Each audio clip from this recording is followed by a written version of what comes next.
Hello बच्चों, आप देख रहे हैं आपका अपना YouTube channel JMS coaching institute. ये हमारी फिजिक्स हिंदी मीडियम की क्लासेस चल रही है, जिसमें पहला चैप्टर चल रहा है आपका विद्युत आवेश तथा क्षेत्र है, जिसका आज का हमारा टॉपिक है गॉस प्रमेय के द्वारा कूलाम के व्युत्क्रम वर्ग नियम की उत्पत्ति या निगमन। ठीक है, तो वो देखते हैं अपन। देखें क्या है आपका क्वेश्चन, किस तरह से आएगा। गॉस प्रमेय के द्वारा मतलब गॉस प्रमेय का कथन लिखना है, उसका फॉर्मूला यूज करना है और उसके द्वारा कूलाम के व्युत्क्रम वर्ग नियम को निकालना है। तो देखिए किस तरह से निकालते हैं। सबसे पहले हमें गॉस प्रमेय है ना, गॉस प्रमेय क्या होता है उसके पहले अपन चित्र बनाते हैं। देखो फिजिक्स में हर एक क्वेश्चन के लिए चित्र है, तो चित्र जरूरी है आपका, डायग्राम से ही आपका आएगा। देखो ये आपका एक बंद पृष्ठ हो गया, बंद पृष्ठ, इसको नाम क्या दे दिया अपन ने, एस।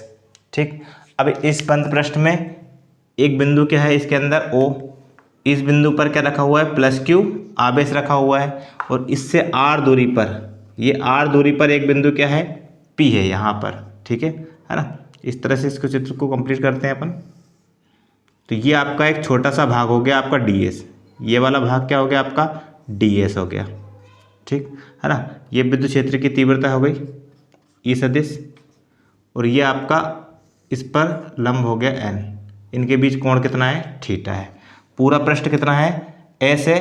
ठीक है ना, और उसके बिंदु ओ पर प्लस क्यू आवेश रखा है, आर दूरी पर एक बिंदु पी है, जिस पर अपने को क्या निकालना है, विद्युत क्षेत्र की तीव्रता ज्ञात करना है और उसके द्वारा कूलाम का नियम ज्ञात करना है। देखें आप, देखो परिभाषा समझना कि किसी बंद पृष्ठ से गुजरने वाला संपूर्ण विद्युत फ्लक्स, मतलब ये आपका बंद पृष्ठ है, अब इससे कितने फ्लक्स गुजरेगा, मतलब बल रेखाओं की संख्या।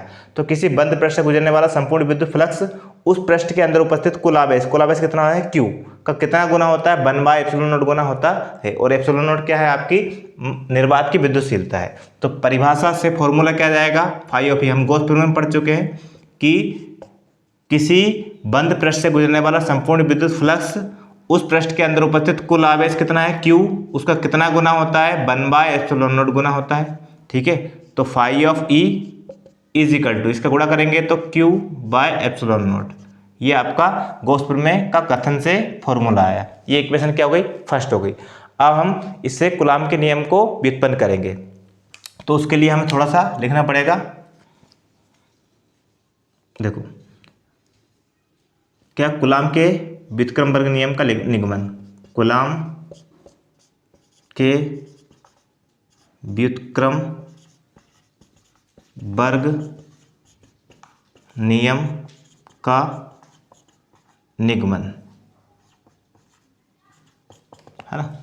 उसके लिए देखें आप, सबसे पहले हम चित्र से थ्योरी लिखेंगे। क्या, एक बिंदु ओ है जिस पर प्लस क्यू आवेश रखा है, कि बिंदु एक बंद पृष्ठ है एस।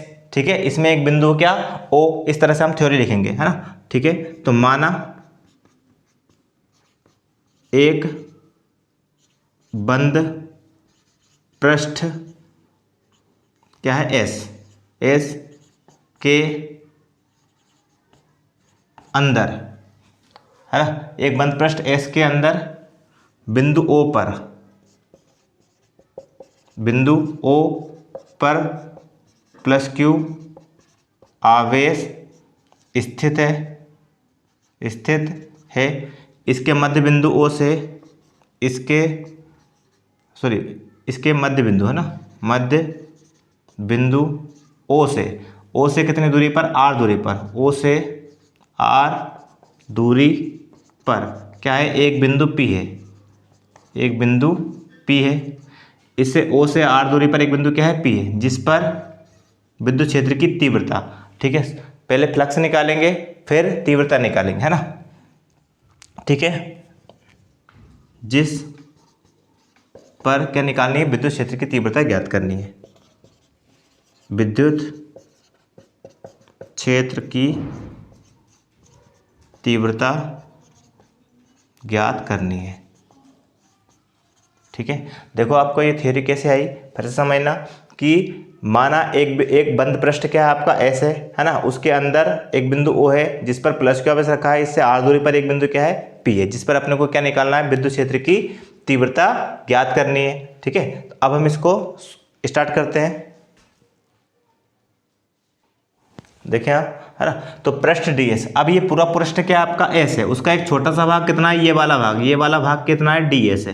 तो पहले पृष्ठ ds से गुजरने वाला फ्लक्स निकालेंगे, है ना, और फिर कुल फ्लक्स निकालेंगे। तो पृष्ठ ds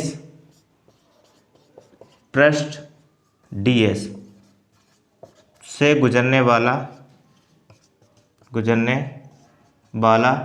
विद्युत फ्लक्स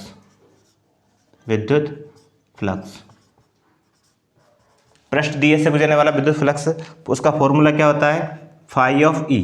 ये आपका फ्लक्स का फॉर्मूला होता है, कुल फ्लक्स अगर आपका छोटे से भाग से है तो डी फाई ऑफ ई, है ना, बराबर क्या हो जाएगा, ई विद्युत क्षेत्र की तीव्रता, पृष्ठ कितना है आपका ds, और ये उनके बीच बनने वाला कोण, ठीक है, ये उनके बीच बनने वाला कोण है, ठीक, इतना हो गया आपका।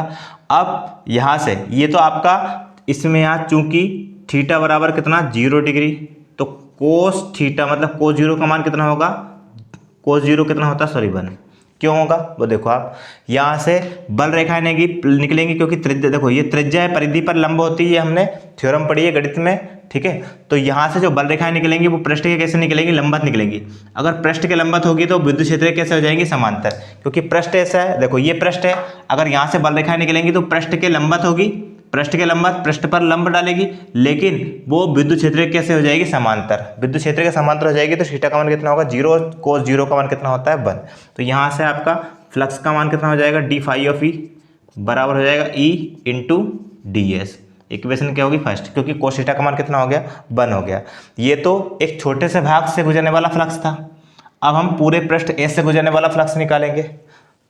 तो पृष्ठ एस से गुजरने वाला विद्युत फ्लक्स, ठीक है, कुल फ्लक्स निकालना है अपने को। तो देखो किस तरह से, कभी भी कुल निकालते हैं तो यहाँ से ये डी हटेगा और समाकलन लगेगा, ठीक है। तो phi of E is equal to समाकलन, बंद पृष्ठ के लिए आपका ये आ गया ई और डॉट डी एस, ठीक है, डी हटा और डी के उधर जाकर क्या बन जाएगा, समाकलन। अब यहाँ समाकलन केवल किसका होगा, डी एस का। तो यहाँ से phi of E is equal to कितना, ई विद्युत क्षेत्र की तीव्रता ये बाहर निकाल लिया, ds का समाकलन होगा, और ds का मान phi of E is equal to E into ds क्या है आपका, इस गोले का बाहरी पृष्ठ है, मतलब आपका वक्र पृष्ठ है, सॉरी बाहरी पृष्ठ का जो एक छोटा सा भाग है। इस तरह के समाकलन का मतलब होता है इस संपूर्ण पृष्ठ का योग, ठीक है। इस तरह जो छोटे छोटे ds है, जैसे यहाँ एक ds बनेगा, फिर यहाँ एक ds बनेगा, इस तरह से सभी को जोड़ने पर क्या कुल आपका संपूर्ण पृष्ठ निकल आएगा उसका। तो गोले का संपूर्ण पृष्ठ का फॉर्मूला था 4 पाई आर स्क्वायर, इतना, ठीक है। यहाँ से इतना हो गया आपका, ठीक। ये आपका समीकरण 1 था, सॉरी ये आपका समीकरण क्या था 2, है ना। तो ये आपका समीकरण कितना हो गया, यहाँ से अगर अपन ई का, देखो ये आपका समीकरण क्या हो गया 3, इतना हो गया।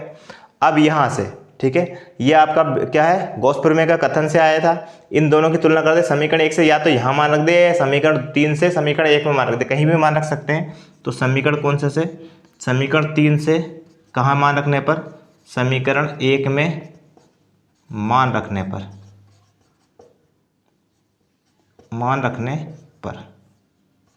समीकरण 3 से मान रख रहे हैं इसका फाई ऑफ ई का, ये मान यहाँ रख रहे हैं, तो कितना हो जाएगा आपका E into 4 pi R square बराबर क्यू बटे एप्सिलॉन नॉट। इतना ई का मान निकालेंगे तो ई बराबर कितना हो जाएगा, क्यू बटे 4 pi epsilon naught R square. ये विद्युत क्षेत्र की तीव्रता आ गई। ये समीकरण क्या आ गया आपका 4 आ गया, ठीक है। विद्युत क्षेत्र की तीव्रता आ चुकी है यहाँ, लेकिन हमें निकालना क्या है, कूलाम का व्युत्क्रमवर्ग नियम की उत्पत्ति करनी है इसके द्वारा, ठीक है। तो यहाँ पर ये बिंदु P है, इस पर एक एकांक आवेश की कल्पना करेंगे। एक आवेश को, उसको क्या नाम देंगे हम, Q1, ठीक है। क्या नाम देंगे हम, Q1 नाम देंगे, है ना। तो लिखे, यदि बिंदु P, जो आपका बिंदु P है, इस पर एक आवेश की हम कल्पना करते हैं, ठीक है। एक बिंदु आवेश पर एक बिंदु आवेश Q0, है ना, Q0, सॉरी इसको क्या लिखेंगे Q0, ठीक है। क्या लिखा अपन ने, देखो यह बिंदु P है। अब अपने को क्या निकालना है, कूलाम का नियम निकालना है। तो कूलाम के नियम में क्या होता है, दो आवेश होते हैं, किन्हीं दो आवेशों के बीच लगने वाला आकर्षण या प्रतिकर्षण बल उनके गुणनफल के तो अनुकूलनुपाती होता है, और उनके बीच की दूरी के वर्ग के क्या होता है, व्युत्क्रमानुपाती होता है। ये आपका कूलाम का नियम होता है, ठीक है। तो यहाँ बिंदु P पर हमें एक परीक्षण आवेश Q नोट की क्या करनी पड़ेगी, कल्पना करनी पड़ेगी या मानना पड़ेगा, ठीक है ना। रखा है तब, ठीक है, देखें आप, सॉरी, Q नोट रखा है, तब बिंदु P पर लगने वाला बल, तब बिंदु P पर लगने वाला बल। अब बिंदु P पर लगने वाला बल का फॉर्मूला होता है, सॉरी, बल बराबर फॉर्मूला होता है तीव्रता इंटू, ठीक है। बल का फॉर्मूला क्या होता है आपका, तीव्रता इंटू आवेश,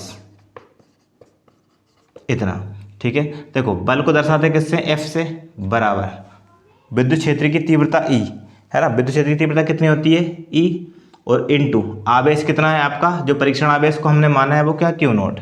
तो बल बराबर फॉर्मूला होता है तीव्रता इंटू आपका आवेश हो गया, ठीक है। आवेश का मान Q नोट है, जो परीक्षण आवेश हमने माना, और E क्या है, विद्युत क्षेत्र की तीव्रता है। यहाँ से E का मान यहाँ उठा के रख देंगे, तो समीकरण कौन से समीकरण 4 से यहाँ रख देते हैं, सॉरी, समीकरण 4 से, बस इतना लिख देना, ठीक है। F इज इक्वल टू, ई की वैल्यू ये है आपकी पूरी, क्या, Q बटे 4πε0 R स्क्वायर इंटू क्या आपका आ जाएगा, Q नोट आ जाएगा, है ना, ठीक है। तो ये आपका बन क्या गया, F बराबर बन गया आपका Q नोट बटे 4πε0 और R स्क्वायर, ये आपका बल का फॉर्मूला आ गया, और इसकी इकाई क्या होती है, न्यूटन होती है। तो हमने क्या गॉस प्रमेय का उपयोग किया, पहले हमने गॉस प्रमेय कथन लिखा, उसका एक समीकरण बनाया, ठीक है। उसके बाद कूलाम के व्युत्क्रमवर्ग नियम को, उससे फ्लक्स निकाला, फ्लक्स के बाद विद्युत क्षेत्र की तीव्रता निकाली, फिर इस बिंदु P पर एक परीक्षण आवेश Q नोट की कल्पना की, और इन पर लगने वाला बल निकाला। तो बल का फॉर्मूला आपका हो गया Q नोट बटे 4πε0 R स्क्वायर। इस तरह से हम इसको सॉल्व करेंगे। तो लगभग हमारे ये पहला जो चैप्टर है विद्युत आवेश क्षेत्र, उसके लगभग सभी क्वेश्चन हो गए हैं। अब आंकिक क्वेश्चन बचे हैं, तो उनको अगली क्लास में करवाएंगे। Thanks for watching.